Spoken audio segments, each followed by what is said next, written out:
Good evening. Welcome to the Spiritual But Not Religious Show. I'm your host, George Lewis. Thanks for joining us tonight. We've got a great show lined up, but before I tell you about tonight's guest, let me tell you about next week's guest. We have Sunny Dawn Johnston. Sunny's become widely known and respected as an international intuitive. She's a medium, a spiritual teacher, and a national speaker, and she's just a real dynamo, so you'll want to be sure and tune in for that show. But before I tell you about tonight's guest, I want to talk with you a little bit about two things, really. Spiritual But Not Religious Show and how that came about and why we're doing the show. You know, you take your major religions, they all have... they're all known. They have communities. They have the power of coming together, and they have their own voice. But the spiritual but not religious community is really widespread and kind of anonymous because we really don't gather in any specific kind of place usually. Many of us don't go to church any longer, although we hold deep convictions that there's a higher power, a God of some sort in the universe. And so what the Spiritual But Not Religious show wants to do is bring you the voices of that community. And the Spiritual Broadcasting Network will be bringing you not only this show, but many, many, many other shows as we move along. We've done a real revamping here with our studio, and things are, by the fall, we expect to have some other shows on the air. Many, many good things are happening, so you want to be sure and stay tuned. You know, there really is a spiritual revolution, if you will, happening out there now that, hey, listen, the world we live in, we can't continue like this. And the greed and the cycles that we've been into, it's really hitting a culmination point where I believe we're going to hit a tipping point, and we'll move from that darker side of our nature to most people will be functioning and operating from their lighter side. And that's what we work towards. And I believe that the more that we're able to bring those voices to bear on this, the sooner that can happen. So stay tuned. Keep joining us. My guest tonight, I've got she's just a super lady. You're going to love her. I know you are. Her name is Pat Hastings, and she's written a book called Simply a Woman of Faith: How to Live in Spiritual Power and Transform Your Life. And I'll tell you what, it's loaded with really down-to-earth spiritual things that you can do to make your life better, more peaceful, and more prosperous. She also has out a CD. Now, on the CD, it has the same name, but what she has are 10 tips on praying in a manner that helps to make your prayers get answered. So, and it's very, very interesting. She's a very, very neat gal. I haven't had a chance to talk with her. I've read through her book and listened to some other interviews that she's done, and she's the kind of person you're just going to like listening to and getting to know. Tom, we got Pat on the line? Yes, we do, George.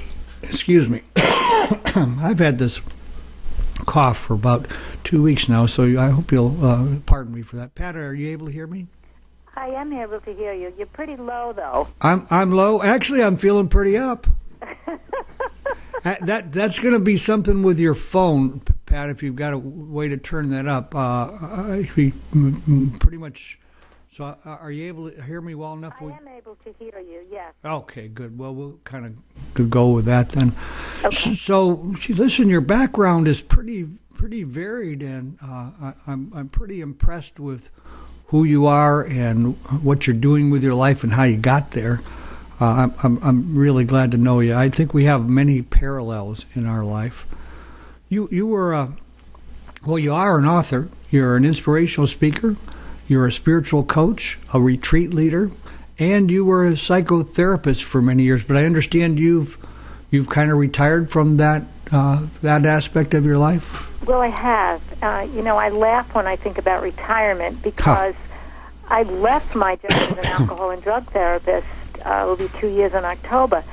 but I am so busy right now with what I'm doing in my life as a coach and a speaker. So I am not retired at all.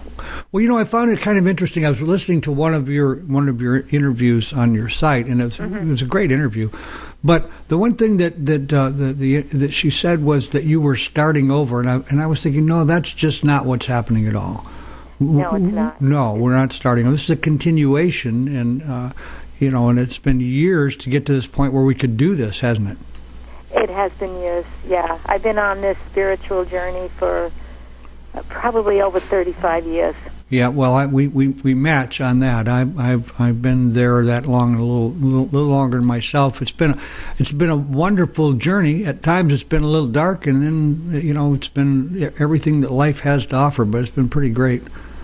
So I want to start out with kind of a tough question for you, but I think it's an important one because today, my goodness, drugs and alcohol.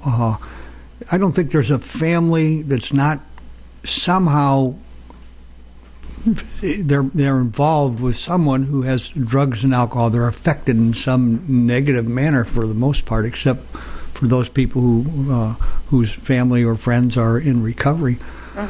And the numbers of addicts and alcoholics who get clean and sober compared to those who either get imprisoned, OD, or die in some manner is pretty small.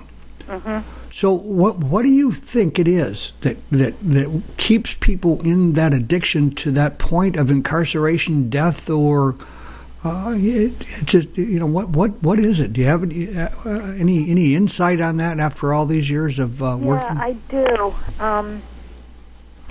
I think in working, for so many years with alcoholics and addicts and seeing the ones that do recover, and what they do is, number one, is they surrender, but also they have spirituality in their life, and I really believe that it's a spiritual disease, and without that connection to spirit, to God, higher power, whatever you want to call it, without that connection, I think people end up in jail or dead.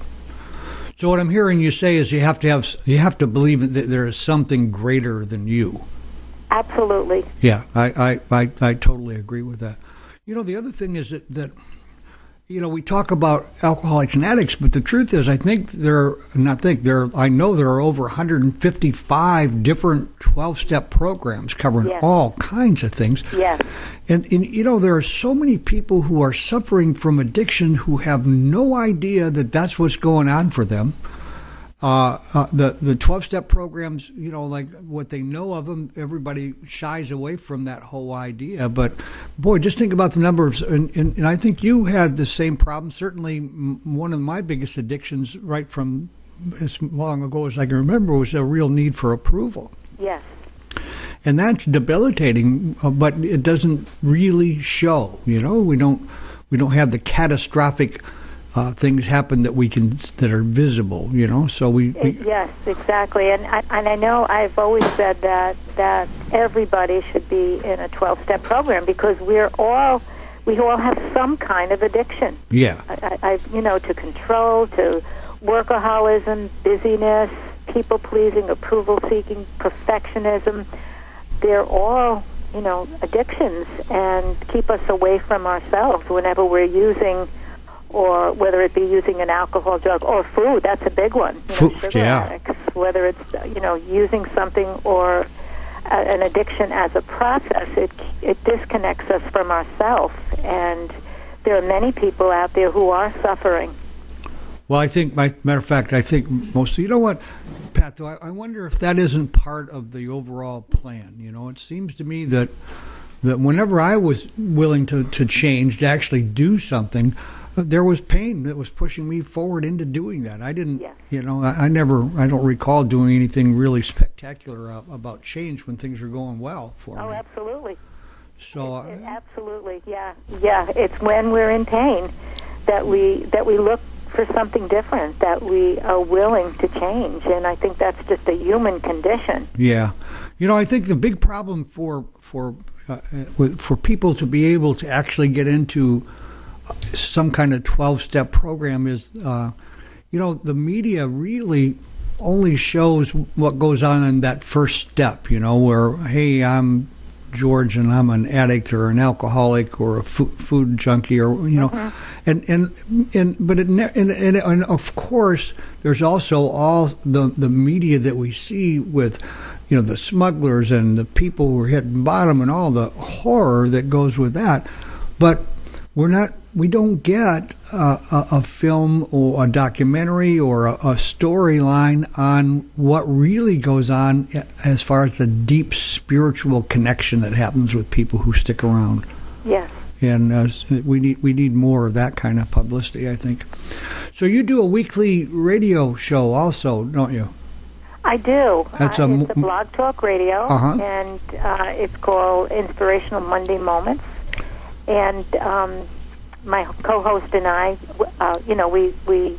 we talk about different subjects. Right. And we've been doing it for about 2 months. But I also had another radio show for about 6 months, and that was with Dream Visions. And I invited guests and interviewed guests on the show, and that was a lot of fun too. Well, I saw Dream Visions. I tried to catch some archives of that. I couldn't really come up with any, but I did find your Blog Talk Radio, and that looks like a really good show. Tom is going to post the link to that radio show. Oh, good. So good. that we get some people coming over and listening to you. When you left your job as a therapist, you were pretty well paid, safe, secure. You did this in right at the edge of the tough economy that was going on. And George, my son said to me after I left my job, my youngest son, he said, "Mom," he said, "this is the worst time that you could have left your job." Absolutely. And I just looked at him and I said, "I know, but that's what God wanted me to do." And truthfully, I think it's the best time because people are searching. People are searching for spirituality, not religion. They've been hurt by religion. Yeah. But they're searching for something more in their life. So, yes, it was a huge step in faith for me. And excuse me. Right after my book was published, about a month after, the idea came to me to open my own business and to leave my job. And I prayed about that for a whole year because I'm single and I need to provide for myself. Sure. So I didn't do it quickly. I discerned, and I knew in my heart that that's what God was calling me to do. And I can remember right before I left my job, I was in a meditation, and it was a group meditation, and I was praying and letting go and surrendering, and had really let go, or was really letting go of my fear about stepping out in faith. And during the whole meditation, it was about an hour. There was just music playing in the background with no voices. And as I was surrendering and letting go, this man's voice came on, and all the words was, "I am calling you, I am calling you, I am calling you." And I knew in the deepest part of my spirit that it was God who was calling me to leave my job. And so I hold on to those words when I get afraid. And there have been so many so much that I've learned over these last 2 years. It's really about trusting God. Well, I believe that most people die in their well-paid, safe, secure job. So it's like, what would you advise someone who's really feeling like they need to step out but haven't quite had the spiritual experience you had that really kind of affirmed your idea? You got any tips for them on what they might do to get out of that? Because I know they're dying slowly, quickly, really. Well, are you there? I can't hear you. Yeah, I'm here. Okay.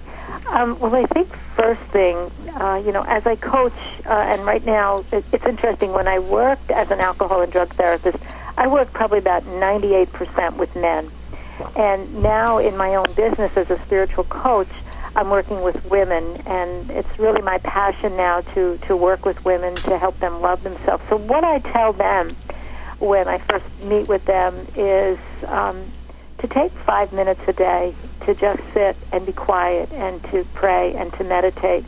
And by doing that and making that commitment on a daily basis, they will begin to hear that small voice. They will begin to connect with the higher power within.